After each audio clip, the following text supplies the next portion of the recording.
നിതിൻ നവീൻ കടന്നു വരാൻ അല്പസമയത്തിനകം കടന്നു വരും എന്നാണ് മനസ്സിലാക്കുന്നത്. അദ്ദേഹം വിമാനത്താവളത്തിലേക്ക് എത്താൻ വൈകിപ്പോയി. അദ്ദേഹത്തിൻ്റെ വിമാനം ലാൻഡ് ചെയ്യുന്നതിന് തടസ്സം നേരിട്ടിരുന്നു.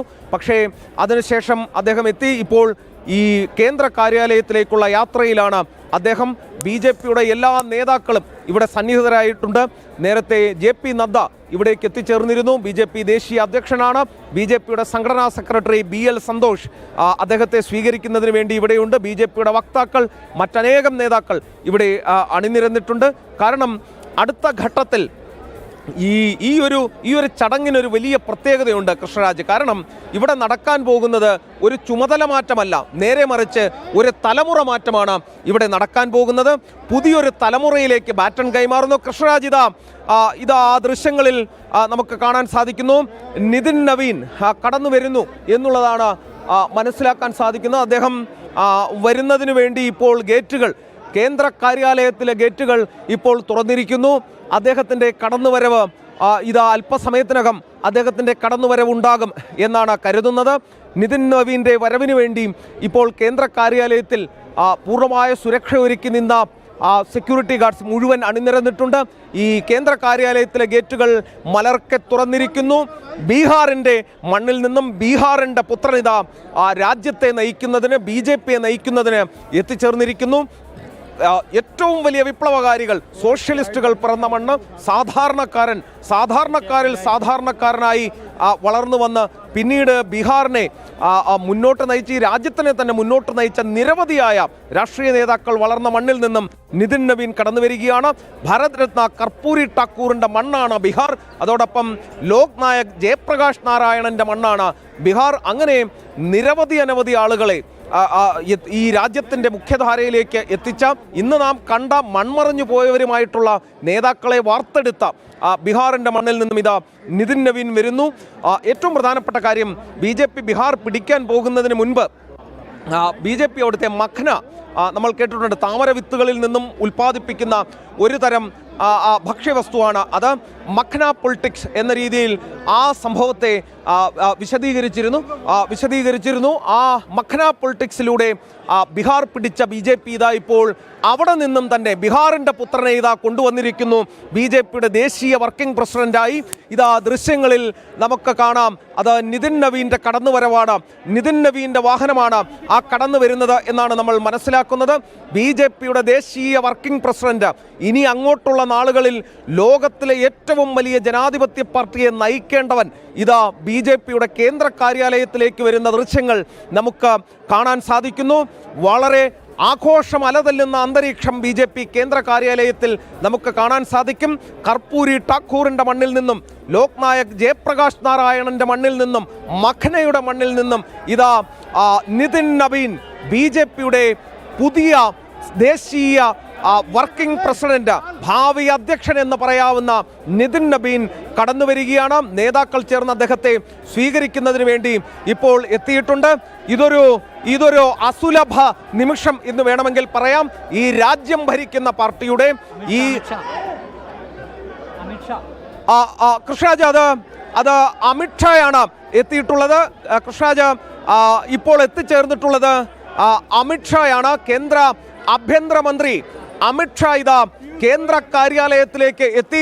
അദ്ദേഹത്തിനൊപ്പം പീയൂഷ് ഗോയൽ, കേന്ദ്രമന്ത്രി പീയൂഷ് ഗോയൽ കൂടി എത്തിച്ചേർന്നിരിക്കുന്നു. അതായത് കൃഷ്ണരാജ, ഈ തലമുറ മാറ്റം, BJP ഈ തലമുറ മാറ്റം അങ്ങേയറ്റം ആർഭാടമായി ആഘോഷിക്കുന്നു എന്നാണ് മനസ്സിലാക്കേണ്ടത്. അതായത് ഏറ്റവും പ്രബലരായ നേതാക്കൾ, ഏറ്റവും പ്രമുഖരായ നേതാക്കൾ, ഇന്നോളം BJPയെ മുന്നിൽ നിന്ന് നയിച്ചവർ, ഇന്നും നയിക്കുന്നവർ ഇതാ BJP കേന്ദ്ര കാര്യാലയത്തിലേക്ക് എത്തിയിരിക്കുന്നു. കേന്ദ്ര ആഭ്യന്തരമന്ത്രി അമിത്ഷാ ഇപ്പോൾ ഉള്ളിലേക്ക് കയറിപ്പോയ ദൃശ്യങ്ങളാണ് കൃഷ്ണരാജ് നമ്മൾ കണ്ടത്. അതിനർത്ഥം നിതിൻ നവീൻ ഉടൻ ഇവിടേക്ക് എത്തിച്ചേരും എന്നുള്ളതാണ്. അദ്ദേഹം എത്തിച്ചേർന്നുകൊണ്ടിരിക്കുന്നു എന്നുള്ളതാണ് നമുക്ക് മനസ്സിലാക്കാൻ കഴിയുന്നത്. പീയൂഷ് ഗോയലിനെ നമുക്ക് ദൃശ്യങ്ങളിൽ കാണാം. പീയൂഷ് ഗോയൽ ഗേറ്റിന് സമീപത്തേക്ക് പോകുന്ന ദൃശ്യങ്ങൾ നമുക്ക് ഇപ്പോൾ കാണാൻ സാധിക്കും. ഇനി വരാനുള്ളത് BJPയുടെ നിയുക്ത കേന്ദ്ര ദേശീയ വർക്കിംഗ് പ്രസിഡന്റാണ് എന്നുള്ളതാണ് മനസ്സിലാകുന്നത്. 2 പതിറ്റാണ്ട് കാലം ബീഹാറിൽ MLA ആയിരുന്നു. മന്ത്രി. നോക്കൂ, ഇപ്പോൾ 45 വയസ്സാണ് പ്രായം. 25 വയസ്സാകുമ്പോഴേക്കും MLA ആയി തുടങ്ങുകയാണ്. വെറുതെ ഒരാൾക്ക് അവിടുത്തെ പ്രാദേശിക രാഷ്ട്രീയ സംവിധാനങ്ങൾ നമുക്കറിയാം. JDU, RJD അത്തരം പ്രാദേശിക കക്ഷികൾക്ക് വലിയ സ്വാധീനമുണ്ടായിരുന്ന ഒരു സമയത്ത് അവിടെ തുടരെ വിജയിക്കുക, ജനങ്ങളുടെ വിഷയങ്ങളിൽ ഇടപെടുക, ബീഹാറിൻ്റെ തന്നെ സ്ത്രീ ശാക്തീകരണത്തിൽ നിർണായക പങ്കുവഹിക്കുക, അങ്ങനെ പതിയെ പതിയെ പടർന്നു പന്തലിക്കുകയാണ് നിതിൻ നബീൻ. അതിൻ്റെ ഒടുവിലത്തെ കാഴ്ചയാണ് ഇപ്പോൾ പ്രേക്ഷകർക്ക് മുന്നിലെത്തുന്നത്. നിതിൻ നബീൻ വർക്കിംഗ് പ്രസിഡന്റായി അല്പസമയത്തിനകം ചുമതലയേൽക്കും. അവിടെ കേന്ദ്ര ആഭ്യന്തരമന്ത്രി അമിത്ഷാ, പീയൂഷ് ഗോയൽ അടക്കമുള്ളവർ അവിടേക്ക് എത്തിക്കഴിഞ്ഞു. അതായത് ഈ തലമുറ മാറ്റത്തിൻ്റെ കാഴ്ചകൾ അവർക്ക് മുന്നിലേക്ക് എത്തുകയാണ്. അതൊന്ന് നേരിൽ കാണണം. ആ സൗന്ദര്യം, ജനാധിപത്യമുള്ള ഒരു രാഷ്ട്രീയ സൗന്ദര്യം, അത് നേരിൽ കാണാൻ അവരെല്ലാവരും എത്തുകയാണ്. പ്രധാനമന്ത്രിക്ക് എത്താനാവില്ല, അദ്ദേഹം വിദേശ പര്യടനത്തിനായി പുറപ്പെട്ടു കഴിഞ്ഞു എന്നാണ് മനസ്സിലാക്കുന്നത്. ഏതായാലും വലിയൊരു നിമിഷമാണിത്. ജനകീയനായൊരു നേതാവ്, അത് ആ പ്രദേശത്തുള്ളവർക്കറിയാം. പക്ഷേ പുറത്ത് മാധ്യമങ്ങളിലൂടെയോ അല്ലെങ്കിൽ ഇടിച്ചു കയറി സജീവമാകുന്ന ഒരാളാകാനോ ശ്രമിക്കാത്ത ഒരാൾ, പക്ഷേ ജനങ്ങൾക്ക് നടുവിൽ എപ്പോഴും ഉണ്ടായിരുന്ന ഒരാൾ, ജയിച്ചപ്പോഴൊക്കെയും ആ നാടിന് വേണ്ടി നിലകൊണ്ടയാൾ.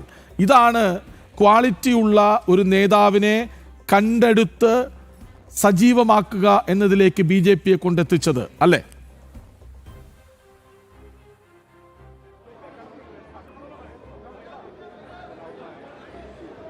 കൃഷ്ണരാജ്, ഒരു കാര്യം മനസ്സിലാക്കേണ്ടത്, 25-ാം വയസ്സിൽ ഒരാൾ MLA ആയി, അതും നമ്മുടെ കേരളത്തിലൊക്കെ 26-ാം വയസ്സിലൊക്കെ MLA ആയ ആളുകളുണ്ട്. ബാലകൃഷ്ണപിള്ളയെ പോലെയുള്ള ആളുകളൊക്കെ തന്നെ പ്രായം കുറഞ്ഞ MLA-മാരായ കഥകൾ നമ്മൾ കേട്ടിട്ടുമുണ്ട്. പക്ഷേ മനസ്സിലാക്കേണ്ട ഒരു കാര്യം, ബീഹാർ എന്ന് പറയുന്നത് വളരെയധികം കലങ്ങി മറിഞ്ഞ രാഷ്ട്രീയ സാഹചര്യമുള്ള ഒരു സംസ്ഥാനമാണ്.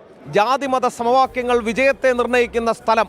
യാദവ വോട്ടുകളും മുസ്ലിം വോട്ടുകളും ഒക്കെ വിജയ ഘടകമാകുന്ന ഒരു മണ്ണ്. അവിടെയാണ് BJPയുടെ രാഷ്ട്രീയം പറഞ്ഞുകൊണ്ട്, ദേശീയത പറഞ്ഞുകൊണ്ട്, വികസനം പറഞ്ഞുകൊണ്ട് ഈ നിതിൻ നബീനെ പോലെയുള്ള ഒരാൾ 25-ാം വയസ്സിൽ മത്സര രംഗത്തേക്ക് കടന്നു വരുന്നത്. തുടർച്ചയായി അന്ന് മുതൽ ഇങ്ങോട്ട് ബംഗപ്പൂരിൽ അദ്ദേഹം തുടർ വിജയങ്ങൾ നേടിയെടുക്കുന്നു. അദ്ദേഹത്തിന് 45 വയസ്സ് പ്രായം. അദ്ദേഹം 4-ാം വട്ടം ജയിക്കുന്നു, മന്ത്രിയായി തുടരുന്നു. അവിടുത്തെ നമ്മുടെ തെരഞ്ഞെടുപ്പുമായി ബന്ധപ്പെട്ട് അവിടം സന്ദർശിച്ച നമ്മുടെ മാധ്യമപ്രവർത്തകരടക്കം റിപ്പോർട്ട് ചെയ്തത് അവിടുത്തെ അടിസ്ഥാന സൗകര്യ വികസനങ്ങൾ സമ്പൂർണ്ണമായി മറ്റ് സംസ്ഥാനങ്ങളിലേതുപോലെ അവർ കൈവരിച്ചിട്ടില്ല എന്നുള്ളതാണ്. അതിന് ഏറ്റവും പ്രധാനപ്പെട്ട കാരണം അവിടുത്തെ ജംഗിൾ രാജ് ആയിരുന്നു ഒരു കാലത്ത്. അങ്ങനെ ഉണ്ടായിരുന്ന ഒരു സംസ്ഥാനത്തെ, ഈ ലാലു പ്രസാദ് യാദവിൻ്റെയും റാബ്രി ദേവിയുടെയും ഒക്കെ ജംഗിൾ രാജിൽ അമർന്നുപോയ ഒരു സംസ്ഥാനത്തെ വികസനത്തിൻ്റെ പാതയിലേക്ക് കൊണ്ടുവരാൻ റോഡ് വികസന മന്ത്രിയൊക്കെയായി അടിസ്ഥാന സൗകര്യ വികസനത്തിൽ ശ്രദ്ധയൂന്നി നിന്നിരുന്ന ഒരു നേതാവ് തുടർച്ചയായി വളരെ കലങ്ങിമറിഞ്ഞു കിടക്കുന്ന ബീഹാർ രാഷ്ട്രീയത്തിൽ തുടർച്ചയായി ജയിക്കണമെങ്കിൽ, ഈ 4-ാം വട്ടവും ജയിക്കണമെങ്കിൽ അത് ജനങ്ങളുടെ വിശ്വാസം നേടിയെടുക്കേണ്ടത് അക്ഷരാർത്ഥത്തിൽ വേണ്ട കാര്യം തന്നെയാണ്. അത് നിതിൻ നബീന് സാധിച്ചു എന്നതാണ് അദ്ദേഹത്തിൻ്റെ പ്രകടനത്തിലൂടെ മനസ്സിലാക്കേണ്ടത്.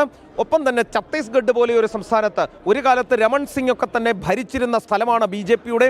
തുടർച്ചയായി 15 കൊല്ലമാണ് രമൺ സിംഗ് അവിടെ മുഖ്യമന്ത്രിയായിരുന്നത്. ചാവൽ ബാബ എന്ന പേരിലൊക്കെ തന്നെ അറിയപ്പെട്ട വ്യക്തി. പിന്നീട് അത് BJPയിൽ നിന്നും പോകുന്നു. ഭൂപേഷ് പഗലിനെ പോലെയുള്ള നേതാക്കൾ വരുന്നു. ഒപ്പം ലിക്കർ സ്കാം പോലെയുള്ള ഭൂപേഷ് പഗലിൻ്റെ മകനടക്കം ചേർന്നുകൊണ്ടുള്ള മദ്യക്കോഴ ഉൾപ്പെടെ അവിടെ നിന്നും റിപ്പോർട്ട് ചെയ്യപ്പെടുന്നു. ഏറ്റവും ഒടുവിൽ ഈ നിതിൻ നബീനെ അവിടുത്തെ പ്രഭാരിയായി അടക്കം നിയോഗിക്കുന്നു. ഒറ്റ ലക്ഷ്യം, ഛത്തീസ്ഗഡ് തിരിച്ച് താമരക്കുമ്പിലേക്ക്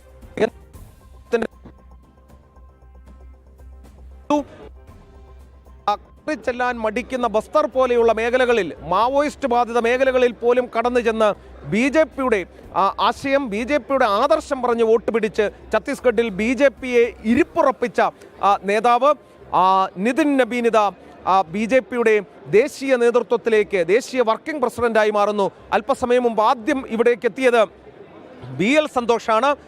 തെക്കേ ഇന്ത്യയിൽ നിന്നുള്ള, കർണാടകയിൽ നിന്നുള്ള BJPയുടെ നേതാവ്, സംഘടനാ സെക്രട്ടറി. അദ്ദേഹം ഈ തലമുറ മാറ്റത്തിന് സാക്ഷിയാകാൻ എത്തിച്ചേർന്നു. പിന്നാലെ JP നദ്ദ ABVP കാലഘട്ടം മുതൽ ബി ജെ പിയുടെ ആശയാടിത്തറയിൽ നിന്നുകൊണ്ട്, ഒരുപക്ഷെ ജനസംഘത്തെ ബി ജെ പിയുടെയും ഒക്കെ ആശയാടിത്തറയിൽ നിന്നുകൊണ്ട് പ്രവർത്തിക്കുന്ന നേതാവ്, അദ്ദേഹം ഈ തലമുറ മാറ്റത്തിന് സാക്ഷിയാകാൻ എത്തിയപ്പോൾ ബി ജെ പി ദേശീയ അധ്യക്ഷൻ, തൊട്ടു പിന്നാലെ അമിത്ഷാ, സാക്ഷാൽ അമിത്ഷാ കൂടി ഈ ഒരു ചടങ്ങിന് സാക്ഷിയാകാനായി എത്തിച്ചേർന്നിരിക്കുന്നു.